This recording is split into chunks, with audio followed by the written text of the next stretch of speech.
ನಾವು ತೃಪ್ತರಾಗಿರೋಣ. ಯಾಕಂದ್ರೆ ನಮ್ಮನ್ನು ಕರೆದಾತನು ಆತನು ನಂಬಿಗಸ್ತನಾಗಿದ್ದಾನೆ. ಹಾಲೆಲೂಯಾ. ಸ್ವಾಮಿ ವಾಕ್ಯ ತಿಳಿಸದೆ, ಹೆತ್ತ ತಾಯಿ ನಮ್ಮನ್ನು ಮರೆತಾಳೆ, ನಮ್ಮ ತಂದೆಯಾದ ದೇವರು ನಮ್ಮನ್ನು ಎಂದಿಗೂ ಮರೆಯರು. ಆತನು ನಂಬಿಗಸ್ತನಾದ ದೇವರು. ನಾವು ಆತನಿಗೆ ನೋವುಂಟು ಮಾಡಬಹುದು, ನಾವು ಆತನ ವಿರುದ್ಧವಾಗಿ ನಡ್ಕೊಳ್ಬಹುದು, ನಾವು ಆತನನ್ನ ಬೇಸರಿಗೆ ಮಾಡ್ಬೋದು. ಆದ್ರೆ ವಾಕ್ಯ ತಿಳಿಸ್ತದೆ, ಹಿ ಈಸ್ ಫೇತ್ಫುಲ್. ಆತನು ನಂಬಿಗಸ್ತನು. ಆತನು ನಾವು ಎಷ್ಟೇ ಕಣ್ಣೀರವನ್ನು ಕೊಟ್ಟರು ಸಹ ಆತನು ನಮ್ಮನ್ನ ಕರ ಹಿಡಿದು ಆತನು ನಡೆಸುವಂತವನಾಗಿದ್ದಾನೆ.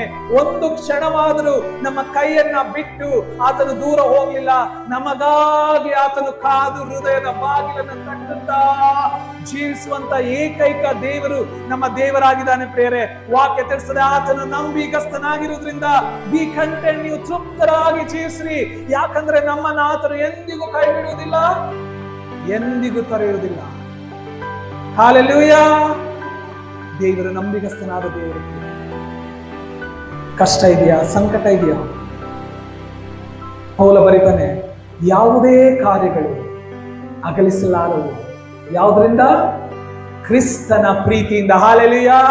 ಕಷ್ಟವೋ, ಸಂಕಟವೋ, ಅನ್ನವಿಲ್ಲದಿರುವುದೋ, ವಸ್ತ್ರವಿಲ್ಲದಿರುವುದೋ, ಯಾವುದೇ ಕಾರ್ಯವು, ಗಂಡಾಂತರವೋ, ಕೇಡ್ಯವೋ, ಯಾವುದೇ ಕಾರ್ಯವು ನಮ್ಮನ್ನ ಕ್ರಿಸ್ತನ ಪ್ರೀತಿಯಿಂದ ಅಗಲಿಸಲಾರವು. ಯಾಕೆ? We are unfaithful. ನಾವು ಅಪನಂಬಿಗಸ್ತರು. ನಾವು ದೇವರನ್ನ ಬಿಟ್ಟು ಓಡು ಹೋಗುವಂತವ್ರು. ಆದ್ರೆ ದೇವರು ನಂಬಿಗಸ್ತನಾಗಿರೋದ್ರಿಂದ ನಮ್ಮನ್ನ ದೇವರಿಂದ ಅಗಲಿಸಲಿಕ್ಕೆ ಸಾಧ್ಯ ಇಲ್ಲ. ಹಾಲೆಲೂಯಾ. ನಾವು ಕೈಗಳನ್ನ ಬಿಡಿಸ್ಕೊಳ್ಳಿಕ್ಕೆ ಪ್ರಯತ್ನ ಪಟ್ಟರು, ದೇವರು ನಮ್ಮ ಕರ ಹಿಡಿದು ನಡೆಸುವಂತವನಾದ್ರಿಂದ ಯಾವ ನಮ್ಮನ್ನ ದೇವರ ಪ್ರೀತಿಯಿಂದ ಅಗಲಿಸಲಿಕ್ಕೆ ಸಾಧ್ಯ ಇಲ್ಲ. ಹಾಲೆಲೂಯಾ. ನಾವು ತೃಪ್ತರಾಗಿ ಜೀವಿಸುವುದನ್ನು ಕಲ್ತ್ಕೊಳ್ಳೋಣ ಪ್ರಿಯರೇ. ಯಾಕಂದ್ರೆ ಕರೆದಾತನು ನಂಬಿಗಸ್ತನಾಗಿದ್ದಾನೆ. ಆ ನಂಬಿಗಸ್ತಿಕೆ ಯಾರಲ್ಲಿಯೂ ನಾವು ಅಷ್ಟು ನಂಬಿಗಸ್ತಿಗೆ ಕಾಣಲಿಕ್ಕೆ ಸಾಧ್ಯ ಇಲ್ಲ. ಯಾವ ಮನುಷ್ಯರಲ್ಲಿ ಅಷ್ಟು ನಂಬಿಗಸ್ತಿಗೆ ಕಾಣಲಿಕ್ಕೆ ಸಾಧ್ಯ ಇಲ್ಲ. ನಮ್ಮ ತಂದೆಯಾದ ದೇವರು ಮಾತ್ರ ನಂಬಿಗಸ್ತನಾಗಿ ನಮ್ಮನ್ನ ಹಗಲಿರುಳು ಕಾದು ಇಲ್ಲಿ ತನಕ ಆತನ ನಡೆಸ್ಕೊಂಡು, ನಾವು ಮಾಡಿದಂತ ಪಾಪಗಳು ಎಷ್ಟೋ ಹೆಚ್ಚು, ನಾವು ಆತನಿಗೆ ಕೊಟ್ಟಂತ ನೋವು ಎಷ್ಟೋ ಹೆಚ್ಚು, ನಾವು ಆತನಿಗೆ ಪಡಿಸಿದಂತ ಅವಮಾನ ಎಷ್ಟೋ ಹೆಚ್ಚು. ಬೇರೆ ಯಾರಾಗಿದ್ರು ನಮ್ಮನ್ನ ಕೈ ಬಿಟ್ಟು ಹೊರಟೋಗ್ತಾ ಇದ್ರು. ಆದ್ರೆ ಆತನಾದರೂ ನಮ್ಮನ್ನ ಕೈ ಹಿಡಿದು, ಕರ ಹಿಡಿದು ಆತನ ನಡೆಸ್ತಾನೆ. ಹೆಗಲ ಮೇಲೆ ಹೊರುವಂತದ್ದೇ ತನ್ನ ಕಣ್ಣ ಗುಡ್ಡೆಯೋಪಾದಿಯಲ್ಲಿ ನಮ್ಮನ್ನ ಕಾಯುವಂತ ಕರ್ತನ.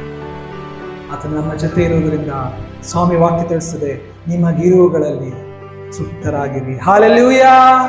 ಆತನ ನಮ್ಮನ್ನ ಜೊತೆಗಾರನಾಗಿ ನಡೆಸುವಂತವನಾಗಿದ್ದಾನೆ. ಧರ್ಮೋಪದೇಶ ಕಾಂಡ 7:9 ಹೀಗಿದೆ, ಆತನು ನಂಬಿಗಸ್ತನಾದ ದೇವರು, ತನ್ನನ್ನು ಪ್ರೀತಿಸಿ ತನ್ನ ಆಜ್ಞೆಗಳನ್ನು ಅನುಸರಿಸುವವರಿಗೆ ಮಾಡಿದ ವಾಗ್ದಾನವನ್ನು, ಕೃಪೆಯನ್ನು ಅವರ ಸಂತತಿಯವರಲ್ಲಿ 1000 ತಲೆಗಳವರೆಗೂ ನೆರವೇರಿಸುವನು. ಹಾಲೆಲೂಯಾ.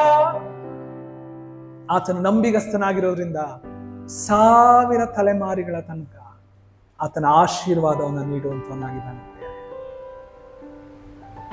ನಾವು ತೃಪ್ತರಾಗಿರೋದನ್ನು ಅಭ್ಯಾಸ ಮಾಡಬೇಕು.